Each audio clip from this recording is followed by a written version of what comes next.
Arizona Territory. 1879.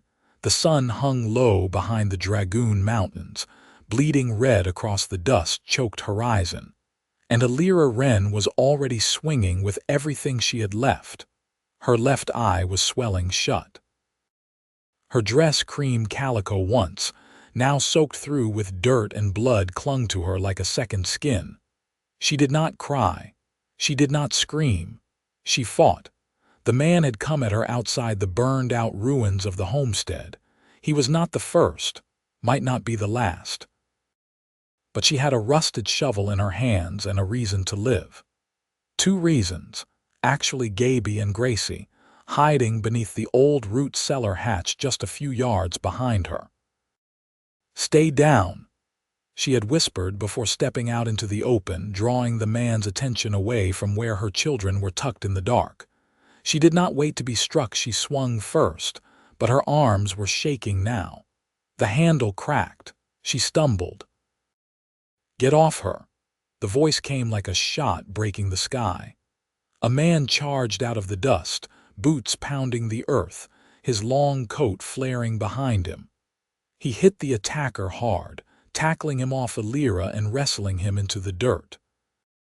Alira scrambled back, gasping, watching as the stranger landed a final blow. The attacker went limp. The man turned to her, grabbing her by the arms. "You're safe now," he said, breathless, eyes locked on hers. Alira blinked. Her vision swam, then she sagged forward into him. She woke to the scent of smoke and coffee. Low firelight danced along the inside of an old canvas tent. Her wounds had been cleaned. The blood was mostly gone. Her dress was torn, but someone had modestly draped a blanket over her. Her first thought was her children. She shot upright. "Gaby, Gracie, they're fine," came the voice from just outside the tent. A moment later, he stepped in. He was tall. Broad shoulders beneath a worn brown shirt, sleeves rolled up to the elbows. His face was weathered, not unkind, with a faint scar along one cheek that made him look like he had lived hard and survived it. He knelt down beside her, holding out a tin cup. "You are Alira Wren, right?" She nodded, her throat dry.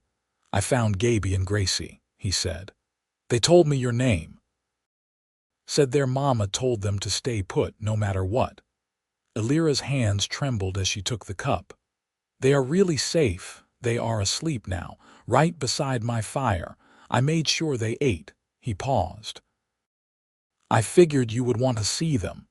She shoved the blanket aside and stood, legs barely holding her. He reached to steady her, but she shook her head. "Where are they?" He led her outside. The fire crackled low, and sure enough, Gaby, age 8, and Gracie, just 6, were curled together under a thick wool blanket, heads resting against each other like pups in a den. Alira let out a breath that broke into a sob. She dropped to her knees beside them, brushing hair from their faces. "Thank you," she whispered. The man stood back, arms crossed, giving her space. When she looked up again, he met her gaze. "My name is Ash Harlan," she studied him. "Why?" He frowned slightly. "Why what? Why help us?" Ash looked away for a long moment, jaw flexing. "Because I was riding past and heard screaming. Because I buried my sister 2 years ago after a man did worse than that to her. Because no one came for her, and I swore if I ever could, I would not let it happen again." Alira rose slowly and stepped toward him. "You saved me." Ash's gaze softened. "You saved yourself. I just showed up in time to make sure you stayed that way." They stood like that for a beat, quiet, heavy with everything unspoken. Then Gracie stirred behind her, and Alira turned back to tuck the blanket closer around her daughter. Ash pulled a second blanket from his saddlebag and set it near the fire. "You and the children sleep here tonight. I will keep watch." Alira hesitated. Trust did not come easy anymore. But something about Ash, the way he looked at her without pity, the way he tended to her children without asking anything, settled the fear in her chest. She nodded. That night, Under the stars, with Ash Harlan sitting silent beside the fire and her children safe in her arms, Alira slept without nightmares for the first time in months. The next morning, she stood over the ashes of her home. Everything was gone. The barn, the animals, the roof. The only thing left was the root cellar and the grave where her husband had been buried a year ago after the fever took him. She had kept the place running on sheer will and a garden of stubborn potatoes.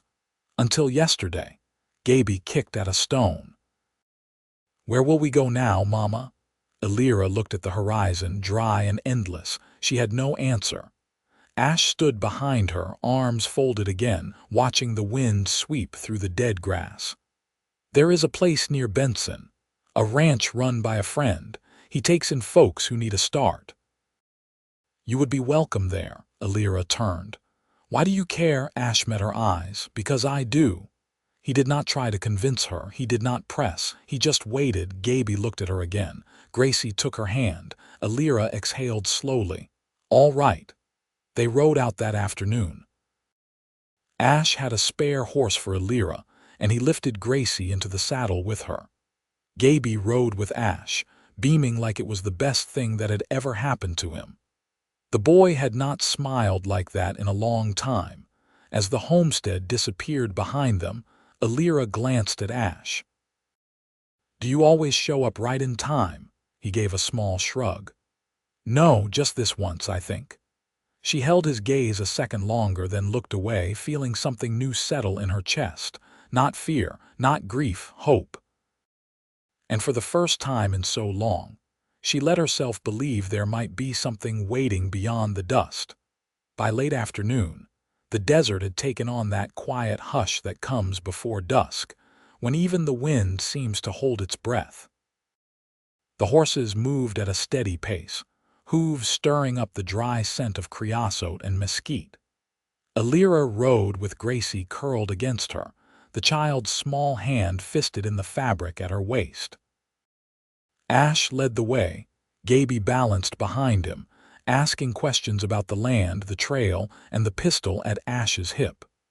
Alira listened in silence, letting her thoughts move like shadows across the hills. They stopped before sundown at a narrow draw where cottonwoods leaned in close and water shimmered in a shallow stream. Ash unpacked the bedrolls and set about hobbling the horses, while Alira knelt beside the water to wash Gracie's face and hands. Gaby helped gather twigs, glancing back often to where Ash moved with quiet surety between tasks. Alira watched him from the corner of her eye. He carried himself like a man used to silence, no wasted words, no unnecessary movement. Not once had he asked anything of her. Not her story, not her plans, not more than she was willing to offer. That more than anything unsettled her and drew her. As the fire cracked to life and the smell of beans and salt pork rose with the smoke, Ash ladled food into 4 tin plates and passed them around. Gracie leaned against her mother's side, half asleep, while Gaby ate like he hadn't seen a meal in days. Ash sat cross-legged across from Alira, plate balanced on one knee. "You were planning to stay on that land?" he asked, not as a challenge but as a soft curiosity. "I was," she said. "My husband filed the claim before he passed. I kept it going long as I could, thought maybe if I just held on it'd come back around, but some things don't." Ash nodded. "Folks forget how fast something can be taken out here. Doesn't take more than one dry season or one man with bad intentions." She stirred her beans slowly. "What kind of man were you before riding this trail?" He looked into the fire for a long moment. "Railroad scout. Before that, freighter out of El Paso, and before that." "Doesn't really matter anymore. Most of it's dust now. You got kin anywhere?" "None living," he said. "I had a brother. Lost him in the Sierra Blanca mountains 3 winters ago. Snow came down faster than we could move." Alira didn't speak for a while. The fire popped. Gracie shifted in her sleep. "You ever think about settling again?" she asked. Ash ran a hand over his jaw. Sometimes. Then I remember what it felt like to lose too much in one place. She nodded slowly. I understand that. Gaby finished eating and curled up beside his sister. Ash rose and pulled the extra blanket around them both, careful not to wake them. Elira watched him for a long moment. You don't act like a man running from anything, she said. I'm not running, he said, settling back beside the fire. Just still figuring where to stop. Night pressed in around them. Coyotes called from somewhere over the ridge. The firelight flickered across his face, throwing the scar on his cheek into sharper relief. Elira picked up a stick and traced a line in the dirt. When you said there was a ranch outside Benson. Is it yours? Ash shook his head. Belongs to an old friend. I help out there sometimes when I'm not drifting. He don't ask questions, just gives room to breathe. She looked over at her children, both now asleep. Their small faces relaxed in a way she hadn't seen in months. And if I wanted to work, she asked, not just take charity. Ash didn't hesitate. Then you'd work. No one's kept there who doesn't want to be. There's cooking, laundry, gardening, schooling. You'd have a say. Elira let the stick fall from her hand. I was a teacher once, before I married. Ash leaned back, folding his arms behind his head. Then you'd be welcome. The silence stretched between them again, but it felt easier now, like the space between two trees growing side by side. She lay back beside her children, eyes fixed on the stars overhead. Ash, she said quietly. Yeah, thank you, not just for yesterday, for today, for not treating me like I'm broken. He turned his head toward her, voice low. You're not. You're just tired. There's a difference. And in that moment, something shifted, not loud or sudden, but sure. Like the first steady drop of rain after a long, dry spell. The trail curved into low hills by mid-morning, where clusters of prickly pear bloomed with stubborn color and vultures circled high above the ridgelines. Elira rode with her jaw set, posture straighter than the day before, though her ribs still ached when the horse shifted beneath her. Gracie dozed against her chest, lulled by the rhythm of hooves and wind. Ash rode a short distance ahead, one hand loose on the reins, the other resting near his saddle horn. Gaby sat behind him, quiet for once, watching the land with narrowed eyes. The boy had stopped asking questions and started paying attention. When they came upon the remains of a stagecoach axle split and rusting beside the trail, Ash slowed his horse and raised a hand. Let's walk a stretch, he said, dismounting. Ground turned soft through here. Don't want to lame a hoof this far out. Elira descended carefully, her muscles tight from the ride. She shifted Gracie into her arms, the girl waking just enough to loop her arms around her neck. Ash helped Gaby down, then passed him the canteen without a word. They walked in silence through the draw, the horses trailing behind on their lead ropes. The air smelled of damp clay and the buzz of insects rose from the brush. Gaby glanced up at Ash. How do you know so much about the land? Ash kept his eyes ahead. Because I've ridden most of it. When you travel long enough, you learn what the ground's telling you. Gaby nodded slowly, then looked at the sky. What's it telling you now? Ash gave a small tilt of his head.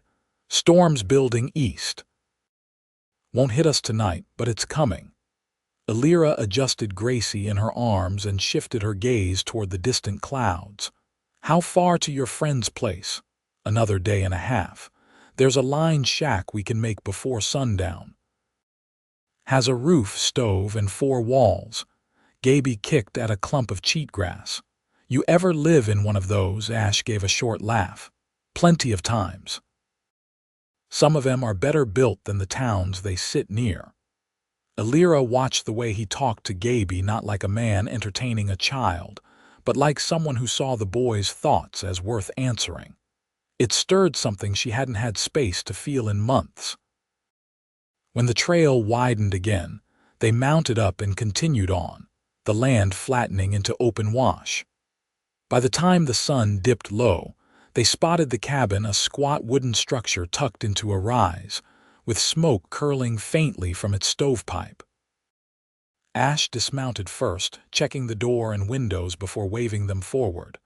"Someone passed through recently. Left it clean. We'll be fine here."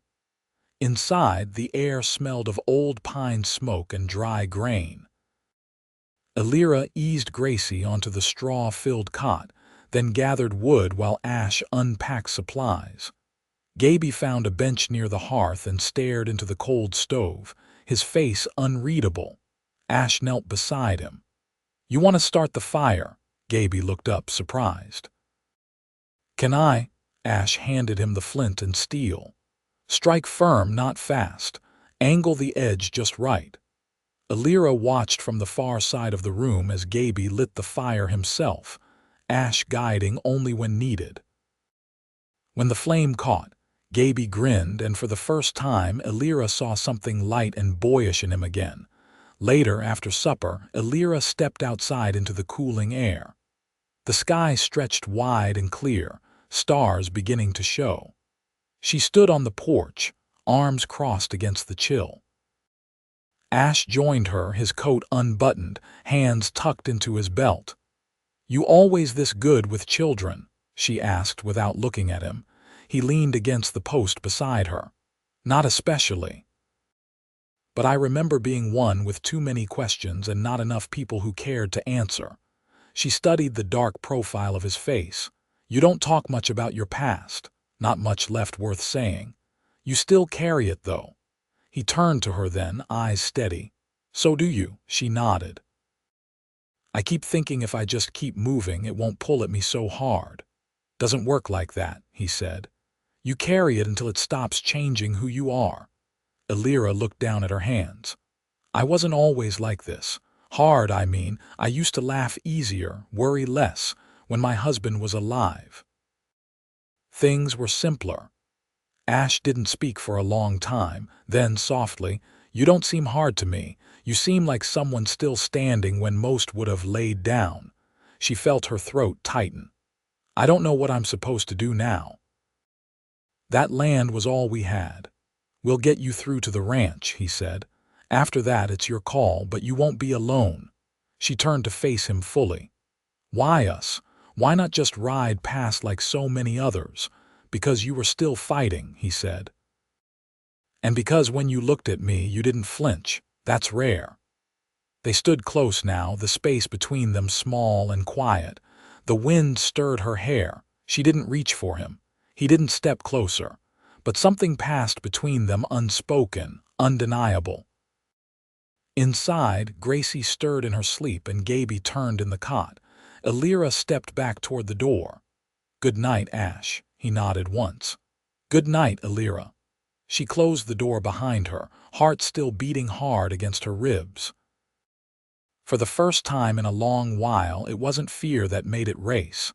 Ash rose before first light, the kind of waking that came from years of needing to. He stepped into the cold with his rifle slung over one shoulder and listened. The air was still. No wind. No movement but the slow shift of horses in the corral someone had once built from mesquite and wire. He didn't light the stove. Just walked the perimeter, boots pressing soft into the dew-set dirt, eyes brushing each shadow. Inside, Alira stirred. She sat up slowly, careful not to wake the children, then wrapped the shawl she'd found draped over a chair the night before around her shoulders. When she stepped out, the door creaked once and held. Ash didn't look over. "Something's moving north of here." Could be riders. She stepped off the porch, the hem of her dress skimming the frost-rimmed grass. How many? A pair, maybe more further back. Dust's too thin to say. She stood beside him, arms folded. "You think they're looking for us? I don't know. But I'd rather not find out from the wrong end of a barrel." She didn't flinch. "Then we leave before breakfast." Ash nodded. "We'll cut east a ways, circle back toward the ranch from higher ground. Less likely anyone's watching that stretch." They broke camp in silence. Gracie clung to her mother's waist, still half asleep. Gaby helped Ash tie down the bedrolls, brow furrowed with the focus of a boy trying to learn something precise. By the time the sky turned gray-blue, they were riding again, the cabin already out of sight behind a rise. They stayed off the trail, weaving through creosote flats and dry gullies, the land growing sharper the further they climbed. Around midday, Ash led them into a narrow arroyo, partly shaded by overhanging stone. He dismounted, knelt in the dust, and pressed 2 fingers into a shallow print. "Fresh," he said. "One rider came through this morning, can't tell if they doubled back or kept going." Gaby leaned forward in the saddle. "Are you tracking them?" Ash stood. "Not yet, just making sure they're not tracking us." Alira rested a hand on Gracie's back, her voice low. "Do you think they're the same men from before?" "No way to know, but they're closing ground. We'll need to camp sparse tonight. No fire." They pushed on until dusk, the terrain growing steeper, dotted with black rock and dry juniper. When they stopped, Alira gathered the children close under a rocky outcrop, while Ash unsaddled the horses in the fading light. Gaby watched him from a crouch nearby. "How do you know which way to go when there's no trail?" Ash untied a strip of rawhide. "You read the land. Shadows fall different depending on where you are. Cool air runs downhill. You listen to what's around you, not just what's missing." Gaby nodded solemnly, his fingers tracing the edge of a pebble. After the horses were watered and hobbled, Ash sat near the children without speaking. Alira handed him a strip of dried meat from her saddlebag. He took it, nodded once in thanks. The wind shifted, carrying the sharp scent of ironwood and the faintest echo of something distant, a cough of sound too faint to place. Alira leaned in. "You hear it?" Ash nodded once. "We keep watching shifts." She didn't argue. That night, while Gaby slept beside Gracie, Alira sat beside Ash at the mouth of the overhang, her rifle across her lap. The stars were sharp overhead, brittle in their stillness. "I don't think I've ever gone this long without knowing what my next morning would bring," she said, eyes fixed on the slope below. "You're doing better than most would," Ash said. She was quiet a moment. "You always expect trouble. Expecting it means you're less surprised when it comes." She turned to him. "What would surprise you?" He looked over at her, shoulders still, voice low. "Someone staying." The wind moved her hair across her cheek. She didn't brush it away.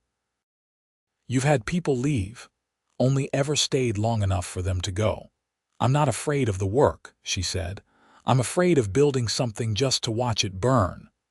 Ash didn't answer at first. Then, "I buried my brother after snow took him. Before that, he was the only one who knew the parts of me that didn't fit anywhere else. Afterward, I stopped trying to belong." Alira's voice was quiet. "But you came for us. That wasn't a man who'd stopped trying." He exhaled slowly. "You were still standing." "So were you," she said. Their eyes met. There was no heat to it, no rush, just something steady. Something that had waited long enough. Ash reached for her hand. She let him take it. When the sun rose, they would move again. But for now, in the hush between danger and dawn, they sat side by side, fingers twined, and didn't let go. They crested the ridge by first light, the land sloping out beneath them in layers of sage, rock, and dry grass broken only by the dark ribbon of the San Pedro River in the distance. Ash scanned the terrain with narrowed eyes, then pointed to a line of cottonwoods half a mile off. "That's the edge of the ranch," he said. "We follow that stand of trees due south. We'll reach the bunkhouse by mid-morning." Alira nodded, adjusting Gracie's shawl where it had slipped from her shoulder. Gaby rode beside Ash now without needing to be told where to hold or how to sit straight. The boy had grown quieter over the past day, but it wasn't fear anymore. It was something older, awareness, maybe. A way of seeing the world that didn't come back once it changed. They moved down the slope in a slow line, the horses picking careful steps between loose stone. The sun climbed behind them, pushing long shadows westward. For a stretch, no one spoke. When they crossed the creek bed that marked the edge of cultivated land, a man on a bay gelding rode out to meet them. He looked to be near Ash's age, with a square face and a thick beard streaked with dust. His rifle sat across his saddle, but his hand didn't touch it when he saw Ash. "Didn't expect to see you this week," he called out. Ash reined in. Plans changed. The man looked over the group, eyes pausing on Alira and the children. "Trouble?" Ash nodded once. "They need a safe place." "I told her you'd have room." The man gave Alira a respectful nod. "Name's Tom Woodrow. This land's mine, but the work's shared. If you're looking to earn your keep, you'll find no shortage of tasks." "I'm not afraid of work," Alira said. Tom's expression didn't soften, but something in it approved. "We've got a small schoolhouse. It's been empty since the last teacher married and moved on. Could use someone steady." Alira glanced at Ash, then back at Tom. "I can do that," Tom nodded. "Then you've got a place here." They followed him along a narrow trail that opened into a wide basin where cotton fields stretched in neat rows, and a few outbuildings stood among wind-worn corrals. The main house sat low and broad under a red tin roof. A bunkhouse stood apart and near the back, a whitewashed cabin with a porch faced east toward the hills. Tom gestured to the cabin. "That one's yours if you want it. Used to belong to my aunt. Needs dusting, but the roof holds." Alira dismounted and lifted Gracie down. "It'll do just fine." Ash helped Gaby off his horse, then handed him the reins. "Take these to the trough. Let them drink slow." Gaby nodded and led the horses without hesitation. Inside the cabin, the air smelled of cedar and dry herbs. Alira walked through the small rooms, a main space with a wood stove, a bedroom with a narrow bed, and a pantry with shelves half full of jars and flour sacks. It wasn't much, but it was enough. She turned to Ash, who leaned against the doorframe, hat in his hand. "Feels strange," she said. Standing still, he looked around the room. "You earned stillness. I wouldn't have reached it without you." Ash stepped inside, closing the door behind him. "You would have found a way. I just walked beside you long enough to see it." She folded her hands. "What about you?" "You still figuring where to stop?" He drew in a breath and let it go slow. "Maybe I already did." Alira stepped closer. "There's room here. For someone who listens more than he speaks, someone who knows how to build from nothing." Ash met her eyes, voice low. "You sure you want someone who carries as much as I do?" "I want someone who doesn't pretend he doesn't, who shows up when it's hardest."